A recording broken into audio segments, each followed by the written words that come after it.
Creatures of the night, let's talk about AEW Collision. This was taped on Wednesday after Dynamite, so it definitely gave that taped vibe. It's sometimes kind of hard to explain, but you can just feel like it doesn't feel like a live show. This is our last ditch efforts to really get people into the spirit of spending that $50 for the pay-per-view that's on Sunday, which is Dynasty. We start off with tag team action with Takeshita teaming up with Kyle Fletcher going against Powerhouse Hobbs and Ishii. It looks like we're getting another Summer of Ishii again, I'm guessing. They start off really well in terms of you can really see how much of a cohesive unit that Takeshita and Fletcher have been, and you see like, holy shit, they look like a legit tag team out there. Uncle Don is doing commentary throughout the entire night. I guess everybody else was just had something else to do. I will say this, Ishii, I don't really know why. Well, look, Ishii, we don't mind. We love Ishii. But Powerhouse Hobbs, for me, I don't think that they have plans for him. So it's like, well, whatever it is to just get him in a ring and have some TV time, I'm okay with, but we need something. We need something, Continental title, TNT title, whatever title it is. We need to be giving him more to doing singles matches instead of just putting him with random people. I don't think it does him any good in the long run other than having TV time. So since we are looking to see bigger and better things with Takeshita and Fletcher, it doesn't surprise me to see them end up taking the win. We do get Ishii getting pinned for the win. After this, we have Crew, which are Action Andretti and Leo Rush. They're backstage and they're talking shit about Nick Wayne and how they want to get their hands on Top Flight and all these things and whatever. And Nick Wayne is actually not too far away. They end up going to Nick Wayne and start talking shit about him. Now, they end up saying, oh, so you can't go and attack AR Fox like we told you because your daddy won't let you out. And I was like, oh my God, oh, what the fuck? Basically say, well, he said specifically, oh, your daddy won't let you out the cage, some shit like that. And he was like, you know what? Just to show you that I'm not some whipped little puppy, I'm going to get my hands on AR Fox the very next time that I see him. Lovely. Now here we have Max Caster who comes out and he has his open challenge once again. I'm still at the point where I don't really know what the payoff is for him doing these open challenges. He's always losing anyway. And I find it very interesting how, despite everyone seeming to not care for Max Caster, he, out of everyone who's part of the Acclaimed, is the only one getting TV time. We don't even see Uncle Billy on TV no more. And Anthony Bowens, who I would have assumed to have more of a successful career out of the two, isn't even on TV at all. So yes, Max Caster's getting his ass whooped every week, but at least he's getting that TV time. We do have Pastor Briscoe who's not doing anything and, you know, got to make sure them kids eat. So he goes out there and have a match with Max Caster. What I thought was interesting is that in comparison to all the other open challenges that Max Caster has had, those things are usually done in like 2 moves. But Pastor Briscoe entertains us for a little bit longer, maybe like up to 3 minutes before he ends up taking the win, which was very interesting. Now after this, we do hear from Jay White, who, oh my God.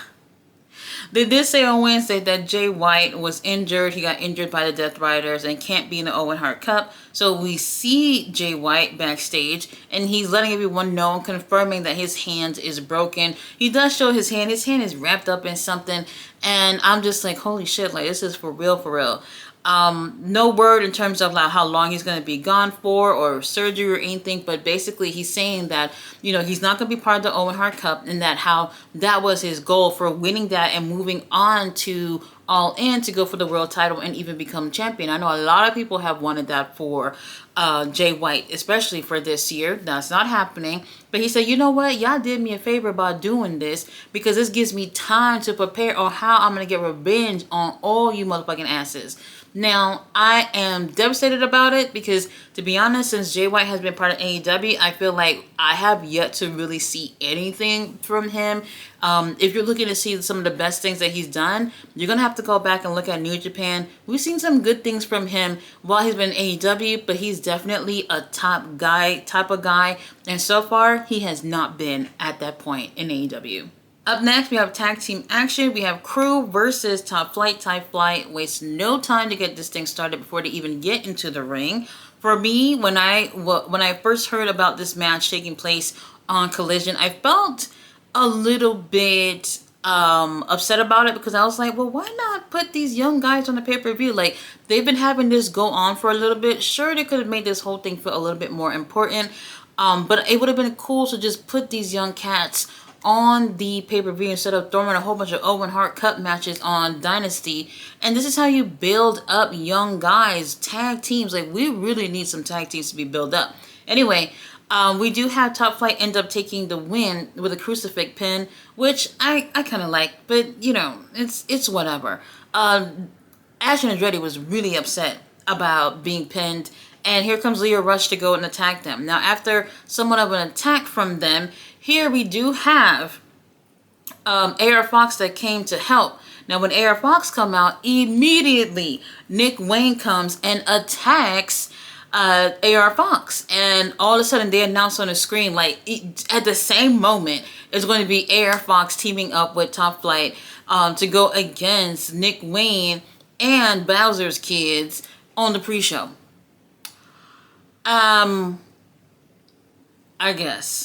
I guess this is what we're going with. You know, Tony Khan, I don't think this is all about having only top wrestlers on a pay-per-view. I do feel like there has to be a mix of these guys and girls that you're trying to build.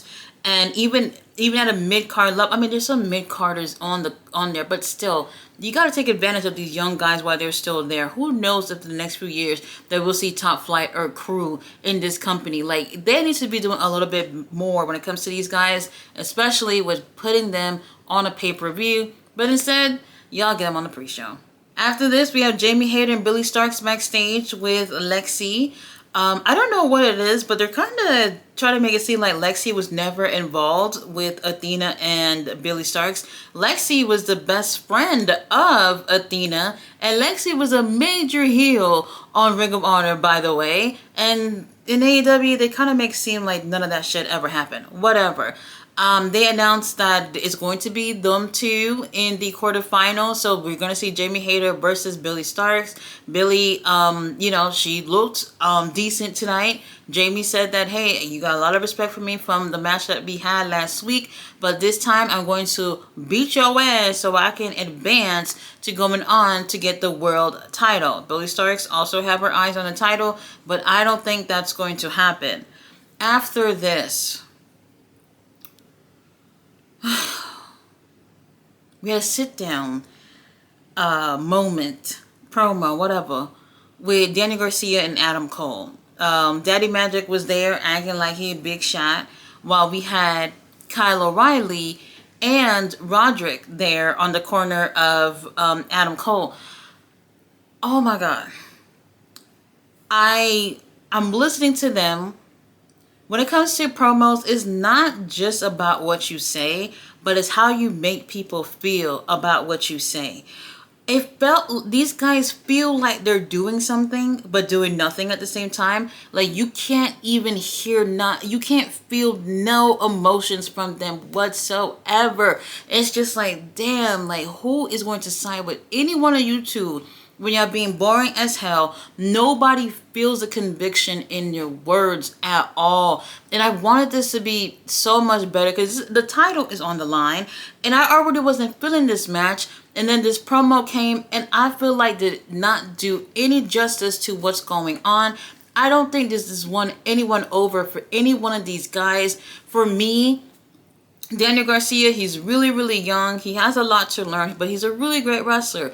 And then there's Adam Cole, who due to injury and things, have spent a lot of time outside the ring, and I feel like has to kind of start from the bottom to really get the crowd behind him and feel some type of faith in him. This was the promo for him to knock out the park, and I felt nothing from neither one of these two guys.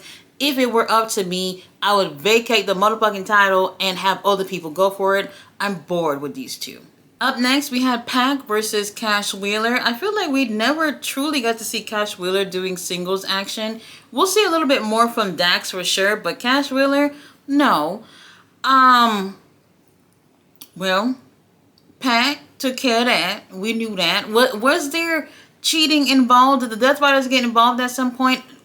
Yes, after Pac pretty much folded up Cash Wheeler, and they pretty much just made sure the dog laid down for this death. That's pretty much what happened. Yes, they did bring a hammer into it. Uncle Adam, Dax came out there to try to help, but it wasn't enough. And Pac ends up taking the win, and they end up leaving.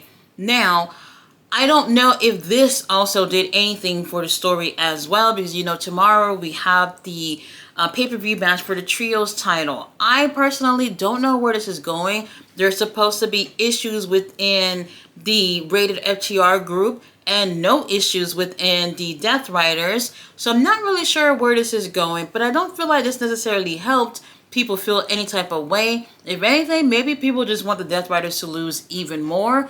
Rated FTR ends up hugging in the end of this. However, I don't know if FTR can be trusted.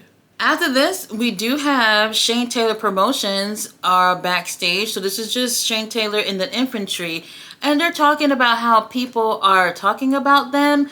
And I was like, okay, well, who's talking about y'all? Because let me know, because I'll fight for y'all too. And then it turns out that they're talking about the ops. And I was like, no. They're going to be food for the ops, basically, is what they're saying. I don't know. The ops, I really love Samoa Joe. I really love Shibata. And then there's Hook.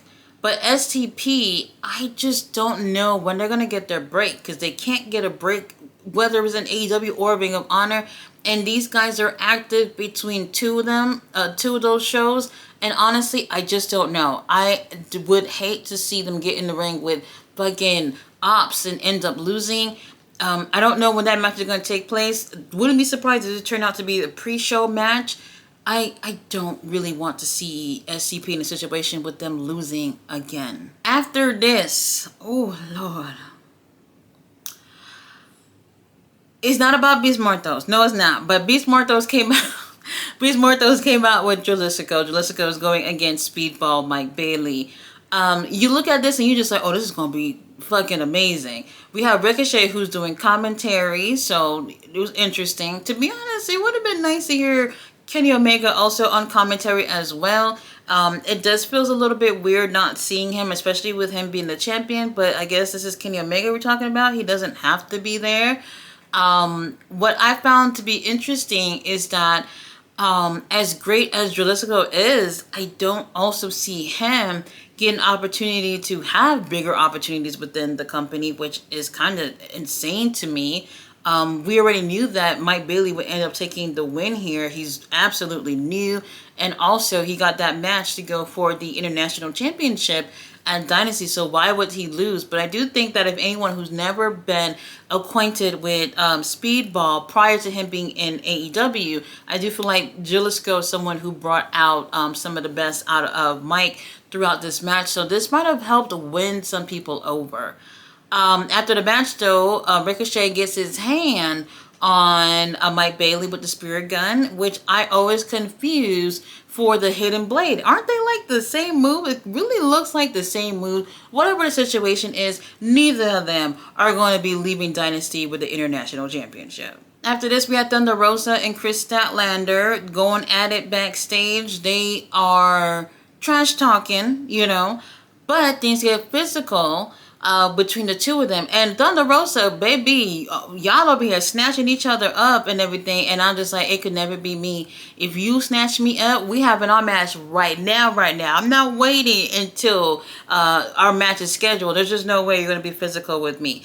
Thunder Rosa, believe it or not, is my pick in order in terms of who I feel like should get the women's title off of Tony. Maybe some people are not feeling the same way. Then they even brought up of how she had to give up her championship instead of losing it, and that's one of those things that eats up Thunder Rosa, where it's just like, I didn't lose this fair and square, I had to give this up. So I really feel like, she's gonna have her redemption story for sure. I would prefer to see her next in terms of getting the women's title. Now after this, we do see Mercedes Moné backstage with Harley Cameron. They're getting ready for their match, and they seem to actually be a little nice to each other. Mercedes don't really give a fuck or whatever, but that's her partner, and she want to make sure she ends up taking the win. Main event, Mercedes teaming up with Harley Cameron to go against Athena and Julia Hart. Julia Hart snatched my heart today with this gear. Lord have mercy, she just looks so fucking amazing. Athena, her gear is amazing too. Mercedes looks amazing as well. Harley Cameron looks amazing, but she's worn this several times. All the girls, they looked amazing. They're getting this main event time, which I'm actually appreciating. Sometimes I feel like maybe I'm complaining a little too much when it comes to the women's wrestling. And honestly, I'm just like, no. I should be able to complain even though they are doing a little bit better. The girls, they always go out there and they give a great show. I just feel like when it comes to women's wrestling, we need to prioritize them a lot more, a hell of a lot more. But having them on the main event absolutely made sense. And I thought that they looked really great as teams. You could tell they're not no real tag teams or anything, but I thought that they did really well. Harley Cameron, she's gone against Mercedes, so she knows what she's about. Harley, the least experienced in the ring, but I felt like she looked pretty good with the others here.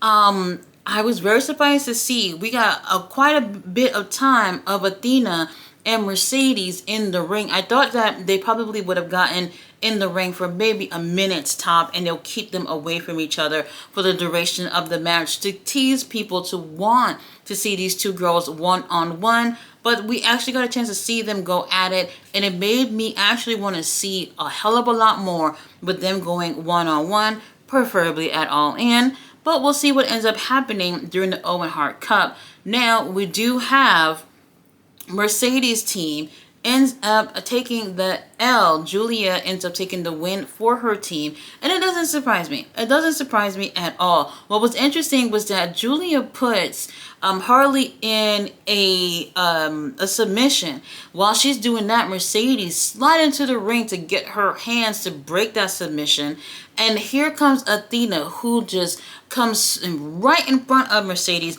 and Mercedes kind of scurries away like she was afraid or something, which was very interesting because I don't think I've seen anyone, especially since she's left WWE, make Mercedes look like that at all. And you can see that, okay, she's looking at Athena as some type of threat, and I actually thought that was really nice to see some type of vulnerability from Mercedes.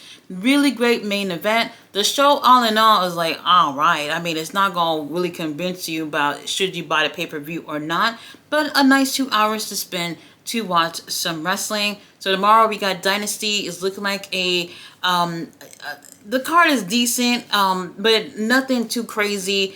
I am looking forward to, I think the most would be Toni Storm versus Megan Bayne. It's something that we've never seen before. The International Championship should be interesting too, to see how all three of these guys get in the ring and how they mesh with each other. So that'll be interesting. Other than that, everything else is just like, I'm just waiting to see what the results are. You guys, thanks so much for watching my review. I will be back tomorrow with a live stream and review of Dynasty. So you guys then. Bye. Bye.